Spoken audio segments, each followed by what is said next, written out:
fully developed,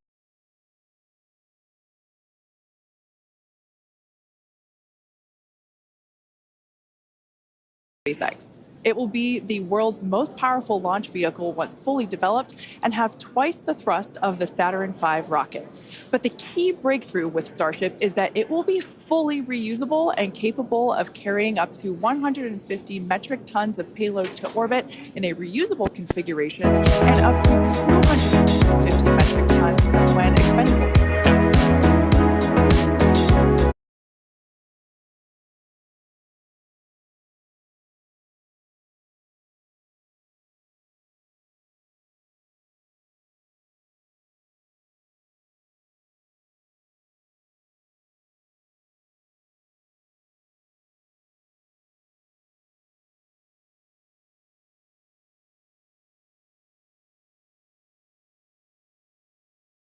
For context, Falcon 9 is only partially reusable. We recovered the largest part of the rocket, that's called the first stage, but we don't recover the second stage. And Falcon 9's heaviest payload to date is just over 17 metric tons. So 150 to 250 metric tons on Starship is an order of magnitude greater in terms of the payload capacity. Now for today's test, we will be the first of many as we work towards transitioning Starship from a developmental into an operational program. And the primary objective today is to gather as much data as we can around the fully integrated vehicle. Now, while we have flown the Starship spacecraft in the past, it is going to be the first attempt of Super Heavy and the first opportunity for us to validate how the two vehicles operate together. We are so excited for this. The purposes for today's flight, we will consider any data received that helps inform and improve future builds of Starship as a success. From a milestone standpoint, our main goal is to clear the pad. Every milestone beyond that is a bonus. The further we fly, the more data we can collect. Now, if it does all go well, then we'll expect the Super Heavy to light up its 33 Raptor engines at the base of the vehicle and lift off, clear the pad away down from in Starbase, Texas. And then it'll go into ascent. About 3 minutes into its ascent, we're going to expect to see Super Heavy separate from the Starship. It'll perform a flip maneuver, and then it'll execute a boost back burn, and we're going to be targeting a hard landing in the Gulf of Mexico. And while that's happening, we hope to see Starship's 6 second stage engines ignite and launch our Starship coasts for about an hour at altitudes ranging between 150 and 250 kilometers before re-entering Earth's atmosphere and make its own hard landing in the Pacific Ocean about 250-ish kilometers offshore. Now, we are not really expecting many camera views after separation. That is to say, if we even make it that far. But we do promise that whatever views we do have, we will bring them to you live. Yep, we have a couple of ground stations along the way, so if we are able to get good telemetry, assuming we make it that far into the ascent, then of course those will be available on the stream. And also worth mentioning today, like the whole just getting the vehicle off the pad is a complex endeavor. We are going to be trying to reduce complexity by attempting those hard water landings instead of trying a normal landing like you're used to with Falcon 9. Exactly. We are not attempting to recover these vehicles, so yeah, hard landings in store for both. Now, in a little bit, we'll take a closer look at the vehicle and the launch pad. But first, the teams have been doing a tremendous amount of work over the last few months. In fact, there's a great shot of our Hawthorne team up here bright and early to watch the launch. Teams have been prepping really for the last few days, especially to try to get in today's launch attempt. And here you can see a live view of the South Padre Amphitheater where both SpaceX employees, friends and family, and members of the public are gathering to watch Starship lift off. And we can see the crowds are gathering there as well. And of course, we want to give a shout out to the SpaceX team. You see them there on screen, members of our Launch Command, our Star Command Center. That is our Starbase Launch Control Center. Yep, those are the operators today who are going to be reviewing all the data and, of course, giving us the go, no-go poll, checking the status to try to get in today's launch attempt just around 27 minutes from now. And one thing I do want to mention, I misspoke. It's not the South Padre Amphitheater, it's the Cameron County Amphitheater. Now, the entire Starship structure on your screen is made from stainless steel. When it's stacked, it stands about 120 meters tall. It's about 9 meters around. And we have this awesome video that shows you just how big that is. You can see one of our technicians there doing some final prep work in advance of today's test. And man, there's the 120-meter monster. The person just keeps getting smaller and smaller. Now, just like Falcon 9, Starship has 2 stages, which we'll talk more about those in a minute. In addition to those 2 stages, Starship actually has a 3rd stage, which we call Stage 0. It consists of all the launch pad infrastructure built around the rocket, as you can see there on your screen, and it's truly an engineering feat in its own right. Yeah, we've got a great shot there of the various different components of it. The pad, the infrastructure, all that is required to get into filling the tanks. Now, let's talk about the Super Heavy. Its name says everything. It's super, it's heavy, it's super heavy. When it's operational, it'll be responsible for providing the power to escape that mighty gravitational pull of Earth that we've got here and take Starship into orbit. The booster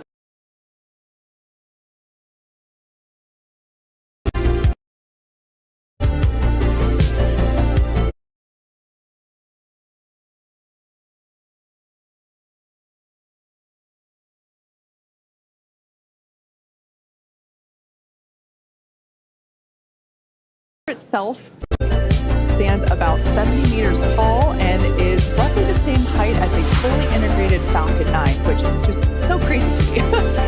But this Super Heavy booster has a diameter roughly 2.5 times that of Falcon 9, and with 33 much larger engines. We have a beautiful view here. This is one of my favorite views that we're going to get today. Those are our 33 Raptor engines at the base of the Super Heavy booster. Yep, and you can see they're in a couple of different rings here. So we've got the outer ring of 20 static engines. They're going to be providing a huge amount of thrust today to lift off the entire stack. But then we've got the 13 gimbaling engines in the middle, and they're going to be providing the tilt maneuvers and also helping to reorient the booster as it comes back later in today's flight. Yeah, and when we say gimbal, it's basically tilting or almost wiggling the engines a few degrees and in either direction to allow the booster to steer itself, just as you said, Shiva. And we'll get some great shots later of actually a wiggle test that we perform ahead of liftoff, just to make sure that all of those engines are able to control their full range of control authority. One thing to note, those Raptor engines are completely designed and manufactured in-house. They are, as many of you know that have been following along, they are a reusable methane oxygen staged combustion type engine. So it's a lot of words there. And ultimately, that staged combustion means that we combust the propellant in stages.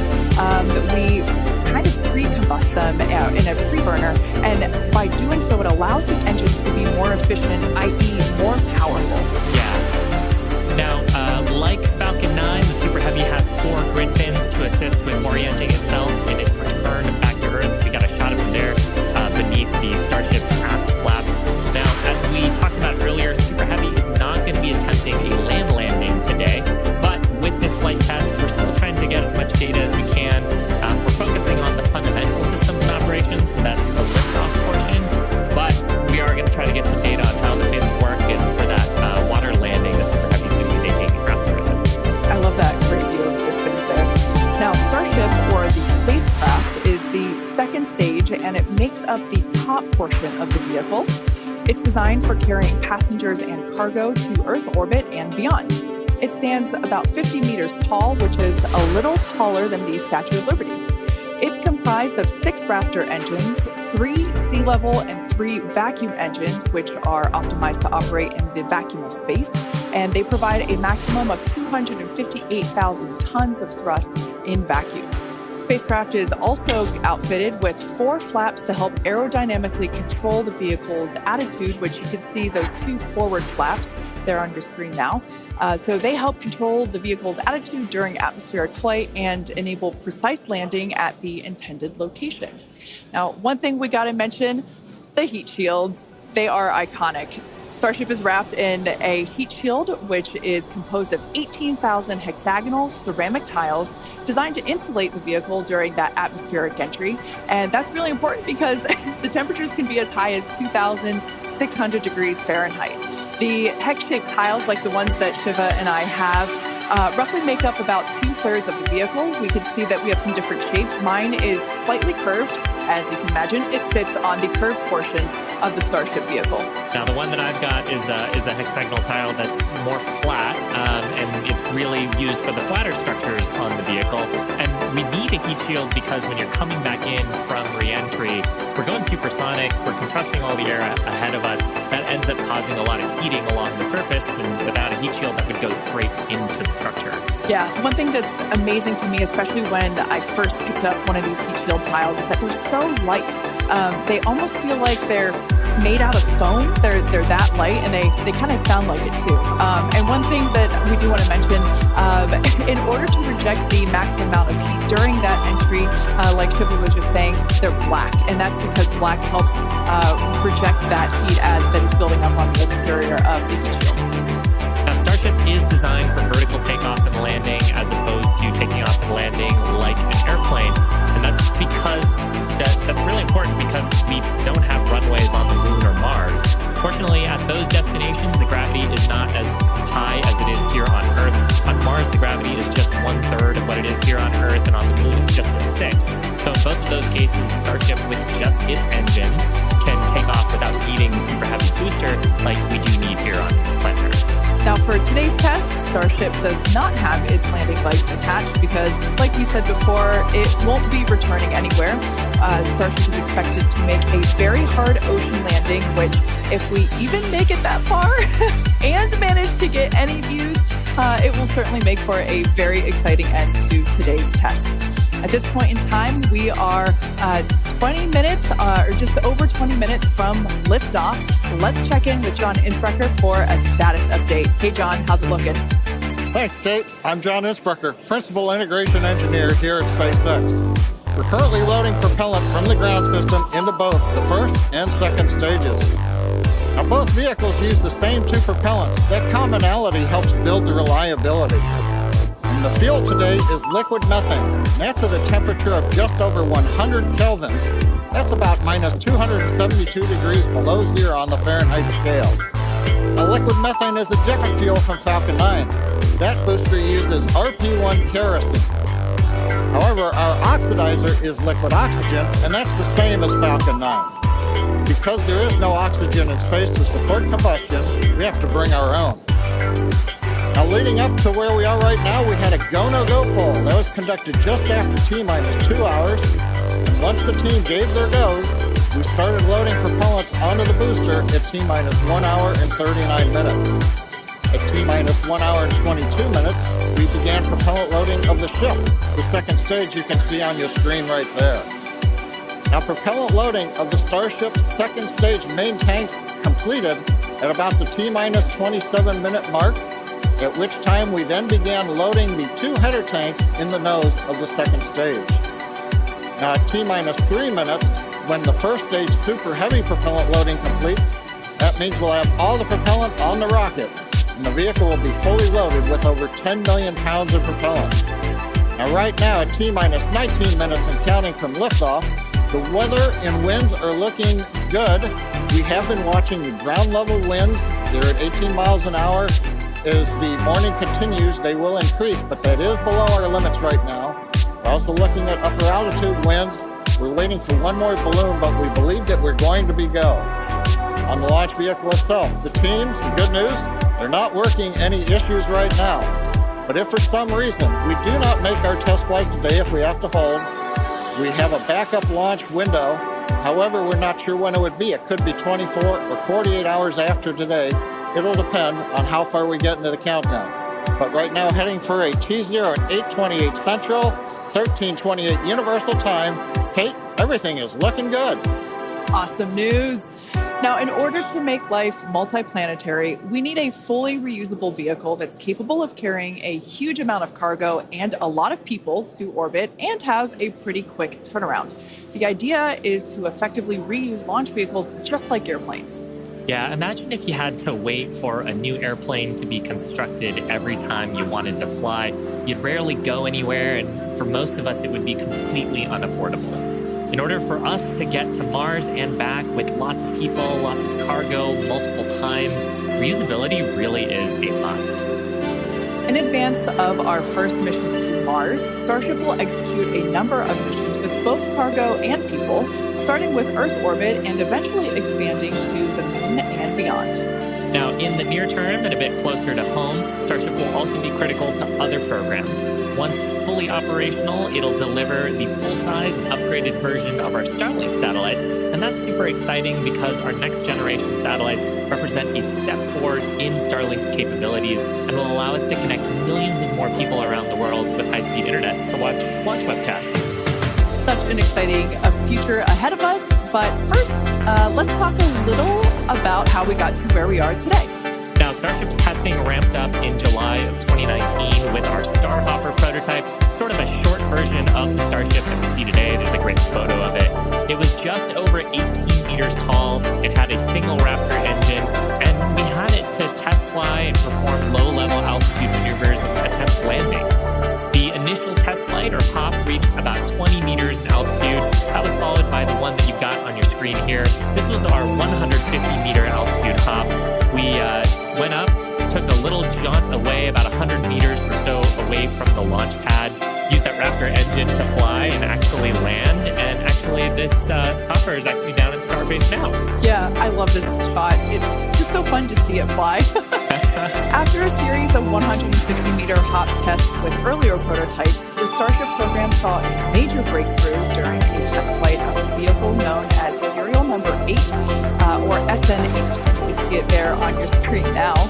In December 2020, SN8 demonstrated a first-of-its-kind controlled aerodynamic descent and landing flip maneuver. 2 words, belly flop. The SN8 prototype rose to an altitude of 12.5 kilometers or 7.8 miles and conducted a belly flop maneuver, which you see there, during its descent. While it didn't stick the landing, the test was a major milestone in the development of Starship. In fact, we should be able to see that unfortunately failed landing. Boom. It was fun to watch, though. Rapid unscheduled disassembly, but learned a lot of data. Now, the testing continued on to prototype serial number 9. It took a 10-kilometer flight. It's about 6.2 miles up in February of 2021. We had a nominal ascent. We executed the engine cutoffs once we got to the top of the altitude window. We did that belly flop maneuver, which is so much more fun to say than controlled descent aerodynamic maneuver. That was all stable, but unfortunately, we had a dramatic end on this flight as well. We had a failure on one of the engines that resulted in another pretty large fireball. But what was really cool about both of those flights was how much we learned just between serial numbers 8 and 9 and how quickly we were able to achieve our primary objectives in those 2 flights. In addition to that, we got so much data that demonstrated control of the vehicle in that subsonic regime. Ultimately, we performed 9 Starship high-altitude test flights in total, and then, as you see on your screen there, in May of 2021, SN15 launched from Starbase, reached an altitude of about 10 kilometers, performed a number of maneuvers, and safely returned to the launch site. This was the first Starship prototype to fly, control its descent, safely land, and be recovered in one piece. And people were cheering like crazy after that test flight. Now, having achieved those successes in our suborbital campaign, one of the next big challenges is for the upper stage when it comes to reusability and surviving the hypersonic, really high heating phase of entry. Combined with the later ability to refill Starship's tank with propellants, the fuel and oxygen, while we're on orbit, that will enable us to have a fully reusable transportation system that's designed to carry both crew and cargo on long-duration missions, interplanetary flights, and will help humanity get to the moon, travel to Mars, and beyond in our solar system. This is all just basically our path of progress, basically an iteration on each vehicle, and that iterative process is a core part of how we work here at SpaceX. We like to test early and often, publicly as well in our case, and that's both for hardware and software. And while it doesn't always go as expected, we learn so much from it, and it informs our next attempt. Yeah, we learn a lot from actually putting the vehicle through flight-like tests. Even the test on Monday gave us an opportunity to learn more about the vehicle into today's launch attempt, and so far things are looking really good. Now, we are continuing into our countdown. We're about T-minus 12 minutes to go. I think it's a perfect time for another check-in with John Insprecher. How's it going, John? Well, Shiva, the good news is that the nets are quiet. The teams are currently working. No significant launch vehicle issues. You can see the T clock there on your screen. T-minus 12 minutes, 10 seconds, and counting. Propellant loading is continuing on both the Super Heavy and the ship stages. You can see the graphic on the left-hand side of the screen. Most recently, we began loading liquid oxygen and liquid methane fuel into the header tanks on Starship. Those are two small tanks just underneath the nose of the second stage. Now that started at T-minus 27 minutes. That'll be wrapping up at about that will be wrapping up about T-minus 9 minutes. Now the Starship second stage main fuel and LOX tanks are loaded for flight right now. The Super Heavy first stage booster propellant loading is continuing. That'll go till about T-minus 3 minutes. We're underway with engine chill as we get ready for T0. We're also configuring the launch pad for liftoff. The booster hold downs have been unlatched. They'll be ready to retract at liftoff. And the second stage quick disconnect is beginning its configuration for release. The methane and liquid oxygen propellants currently going to the second stage go through that quick disconnect. That's that arm that reaches out from the tower to the base of the second stage. The SpaceX team continues to check in with the Coast Guard. Good news is we've not heard any reports of boats in the safety perimeter as the launch vehicle heads out over the Gulf of Mexico. So right now, T-minus 10 minutes, 40 seconds, and counting. Everything continues to go well for an on-time launch. Now, today's test flight is taking place out of our Starbase facility in South Texas, and that test site has gone through a huge amount of development over the last couple of years. One thing I want to point out, this is a great view from our drone. Not only can we see the pad, but in the fog, kind of in the distance, in the background to the left of the pad, you can actually see our production facility, which is the other part of Starbase in addition to the launch pad. Of course, as part of rapidly iterating with our test program, we're also rapidly iterating on our production system to produce Starships and Super Heavies. Last year, the Starbase team produced 4 Starship Super Heavy boosters and 5 Starships, along with their 200th Raptor 2 engine. They're only scaling up from there, Kate. Yeah, it's incredible to think that for 2023, production has 5 boosters and 8 Starships going. So it's incredible. And it's important to have that system fill in basically the manufacturing line so that we have product ready to go as soon as we're done with this test. Yeah, exactly. And ultimately, I mean, we talked about how Starship is an order of magnitude more payload to orbit. But if you're going to go set up a base on the moon or Mars, you're going to need thousands of metric tons of propellants. And so you're going to need a fleet of vehicles that's capable of doing that. Yeah, one thing to note, Starbase directly employs more than 1,800 employees. It's the largest employer in the area, in fact. And we're very thankful to Cameron County for being so supportive. This is a view from the Cameron County Amphitheater. There's a crowd there, and you could tell by the energy here in Hawthorne as well that everyone's getting really exciting. I feel my own heart rate going up and up. I know. It must be really, really exciting to go see this. And I mean, just the sheer amount of power on Starship, you're going to feel it down there when this thing lifts off from the pad. We've actually got a great shot here of the natural surroundings around the pad. Oddly enough, most of the pads end up being around sort of wild locations like this. But coming up on T-minus 8 minutes, I think it's another good time for check-in with John. Thank you, Shiva. T-minus just over 8 minutes to the first test flight of Starship. Currently, we are pressurizing second stage. We are also closing out liquid oxygen and fuel header loads on the second stage. We're also getting ready for propellant load tank pressurization on the first stage. In fact, we are just now closing out header tank load on the second stage. Now with the header tanks loaded and closed out, that means we're down to just the first stage to finish loading. That'll finish about T-minus 3 minutes. And at that point, when both stages are loaded, we will have the 10 million pounds of liquid propellant on board.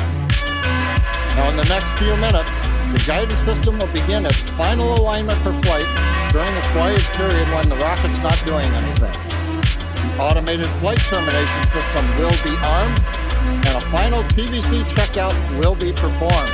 Those are the engine wiggles, and hopefully we'll be able to see that with the cameras underneath the vehicle and maybe even the second stage engines. And there's a view looking underneath the super heavy first stage with the 33 Raptor engines. Now a reminder as we continue counting down, if we do need to hold, the point where we hold the clock would be at T-minus 40 seconds. We can pause there. Typically in the past, if we need a little bit more time to finish final checkouts or do some pressurization of the onboard storage tanks, that's where we would hold. But currently we're not hearing a need to hold, so at 6 minutes, 27 seconds, everything looks good. And of course, Kate Shiva, as we get close, we're going to get into the engine ignition sequence of 33 Raptors, and that's going to be something new for everybody. I cannot wait for that moment. So for those of you that are familiar with how we launch Falcon 9 rockets, you probably know that we light all 9 of those first stage Merlin 1D engines all at once. It's pretty different than what we do, or what we're attempting to do today. We're actually going to be igniting those 33 engines in banks or clusters, and that sequence starts at T-minus 6 seconds. Yeah, and the ignition sequence is a little bit different, both in terms of the timing and also the ignition method. So on Falcon 9, we use a chemical called T-Tab. It's a pyrophoric material, so that means when you mix the two together, it produces a flame that kicks off that green characteristic spark on Falcon 9 missions. But actually on Starship, we use electrical ignition systems. Many of those are integrated on the ground system here. And the electrical ignition, we start lighting the banks at T-minus 6 seconds, and then over the next 4 seconds, the 3 sets of banks will ignite and eventually bring the booster up to a thrust to weight greater than 1 and hopefully ascend. Super exciting. Like we said, pretty different from our Falcon 9 launches, and so this will be the first time that any of us have gotten to see this type of integrated test flight with both the Starship and the Super Heavy booster. Everyone's cheering as we get into T-minus 5 minutes. We want to remind everyone that success today is anything. It looks fun down there. I'm just going to go join it. For today, success is anything that we learn that helps improve the future builds of Starship. If we lift off and clear the pad, we're calling that a win. A great shot on the pad there. A great shot of the quick disconnect on the second stage. You can see the frost line on the booster where that methane is fully topped up. We're just coming up on the last few minutes here of pellet fill on the booster. And that quick disconnect is going to separate away as we actually get into the ignition system sequence, but it's providing electrical connections now and also providing the pellets that are loading into the vehicle. Yeah. We're just now under 4 minutes until liftoff of the Starship flight test.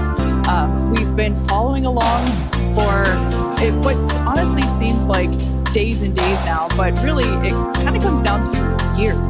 It has been a long time to get to where we are today. Now, fast forwarding a little bit, we have the opportunity to hold, if necessary, at 40 seconds. And we are able to hold there for about 15 minutes, or up to 15 minutes, and still be able to lift off. Yeah, that's a little bit different from Falcon. For the propellant sequence on Falcon, that we don't have the opportunity to hold. So that's a cool capability on Starship. Right now, T-minus 3 minutes, 10 seconds and counting. We've got some great views from the drone. It's nice that the fog is slowly lifting. We get some of the blue skies, hopefully good views. What we're waiting for right now is closeout of propellant loading on the first stage. That should be wrapping up here shortly. In fact, it looks like fuel fill and drain valves are coming close. That means first stage is fully loaded, second stage fully loaded, and 10 million pounds of propellant on board the Starship launch vehicle. I want to take a quick moment to say that the crowd energy here is electric. I feel like it's Falcon Heavy test demo all over again. And hopefully you'll hear us as we get into the plus count. But right now, next activity is coming up. Flight termination system arms at T-minus 2 minutes. Thrust vector control checkouts at T-minus 2 minutes.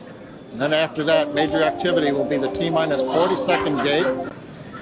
There's a view looking up at the 33 Raptor engines. There are 20 engines in a circle on the outside, and as Shiva said earlier, 13 engines on the center. Those are the ones that gimbal and steer the vehicle.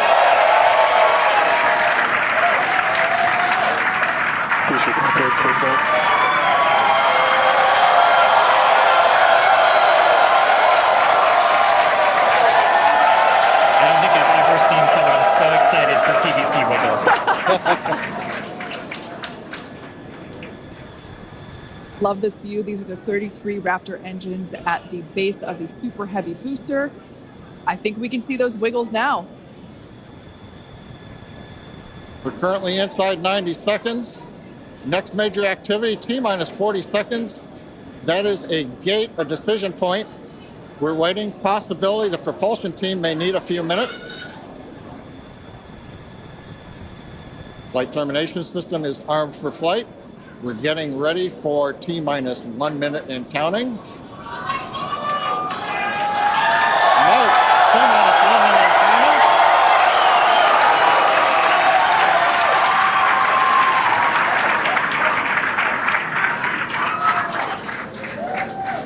counting. Next, we'll see as we get past T-minus 40 seconds for final checks of the vehicle.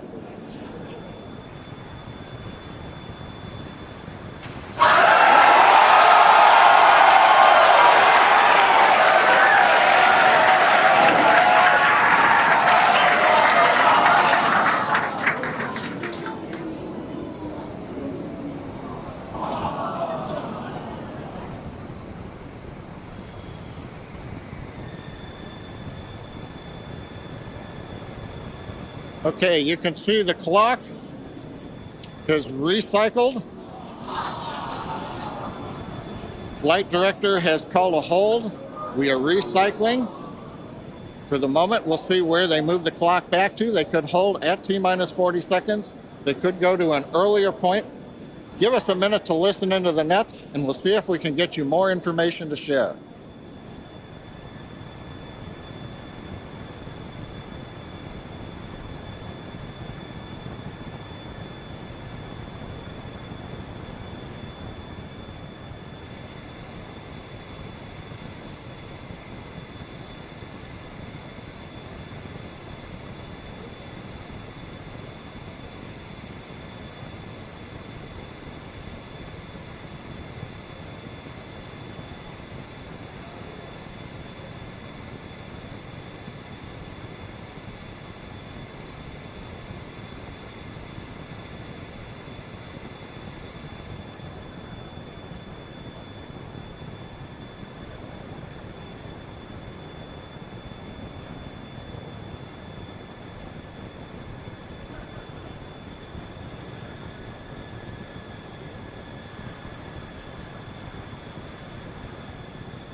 John Innsbrucker again here at the Hawthorne webcast desk.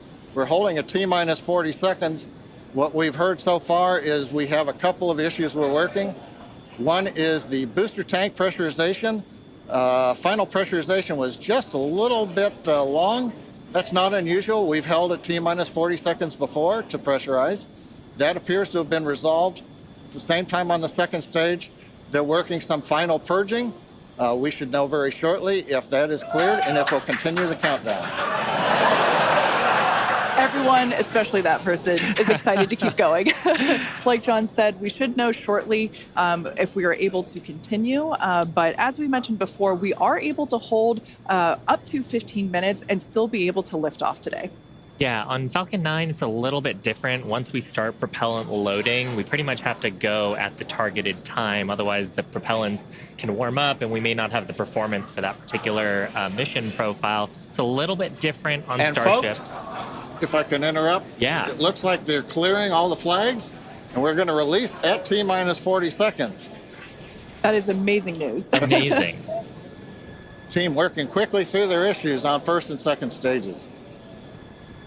And I'm sure all of the rehearsals and simulations that they've been doing have prepared them to evaluate this data quickly to try to get us in for today's launch attempt.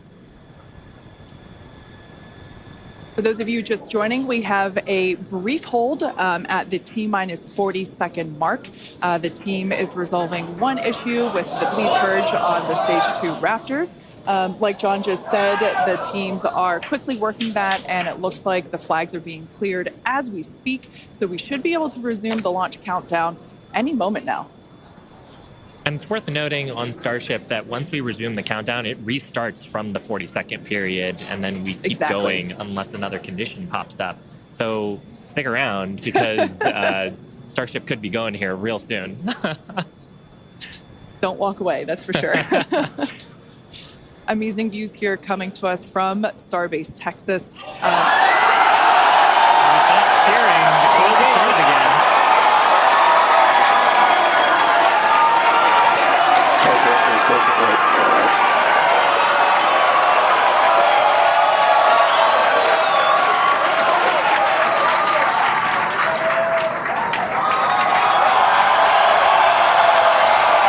T-minus 15 seconds. 10, 9, 8, 7, 6, 5, 3.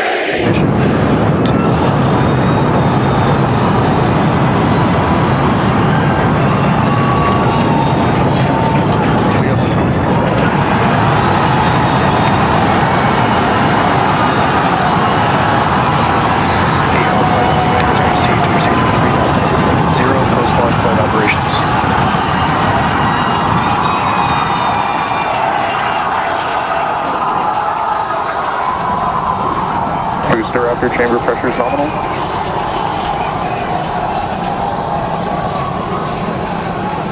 plus 43 seconds into the test flight of the inaugural Starship vehicle. Tower cleared, we're into pitch over. Propulsion reports first stage engines nominal.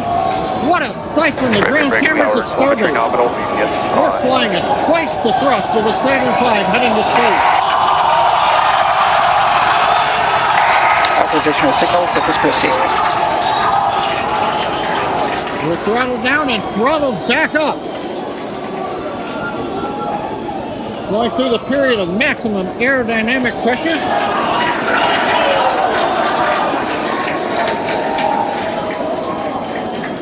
As the velocity increases, the density of the atmosphere is decreasing. Max Q. Lessening stress on the vehicle. The call out, max Q now.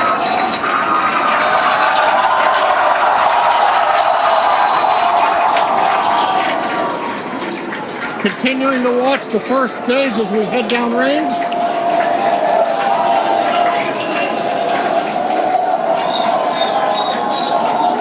"100 seconds into flight. Our next major activity is going to be shutdown of the first stage. The Houston tracking station now acquiring the vehicle. With shutdown, we will get separation of Starship and Super Heavy and ignition of the Starship engines. When Starship separates, we light up 6 engines in a staggered sequence. And if all goes well, those 6 engines will burn for almost 6.5 minutes. Onboard view from Starship.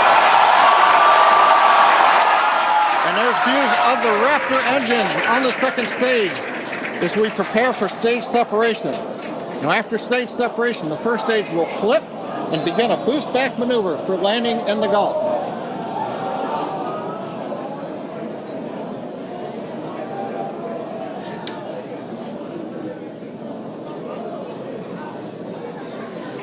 Continuing to fly, 2 minutes 40 seconds. Let's get ready for main engine cutoff. Booster engine cutoff. Beginning the flip for stage separation.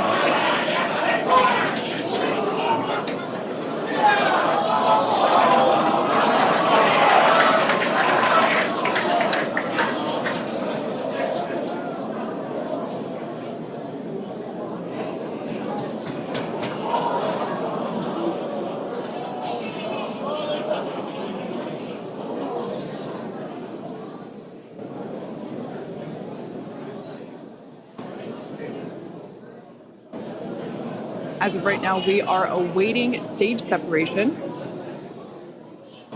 where Starship should separate from the Super Heavy booster.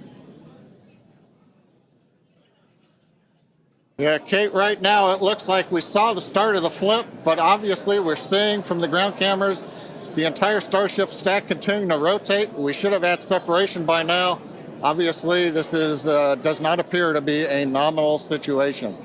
Yeah, it does appear to be spinning, but I do want to remind everyone that everything after clearing the tower was icing on the cake.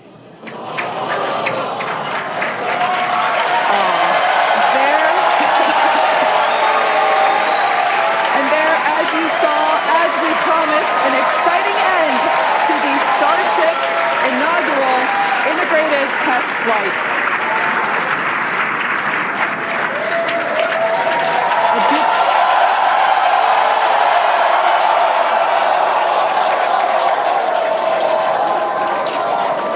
Everyone here absolutely pumped to clear the pad and make it this far into the test flight, the first integrated flight of the booster and the Starship vehicle. Live view there of our control center at Starbase, which we refer to as Star Command.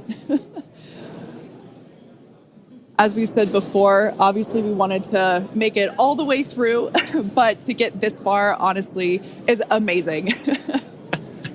Well, if you're just joining us, Starship just experienced what we call a rapid unscheduled disassembly, or a RUD, during ascent.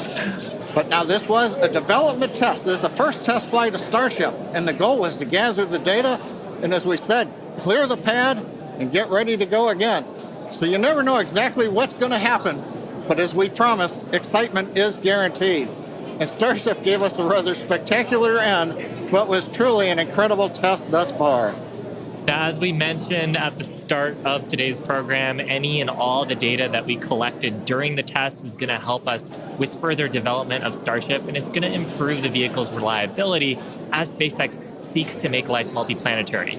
It's really worth noting that the flight path was designed to be over water and all the air and sea space. Along with that flight path and those surrounding areas were cleared in advance of the test. And of course, we're going to be coordinating with local authorities for the recovery operations. But honestly, what an exciting morning. Oh my gosh. We had a successful liftoff from Starbase, Texas at 8:28 a.m. Central Time. We cleared the tower, which honestly was our only hope.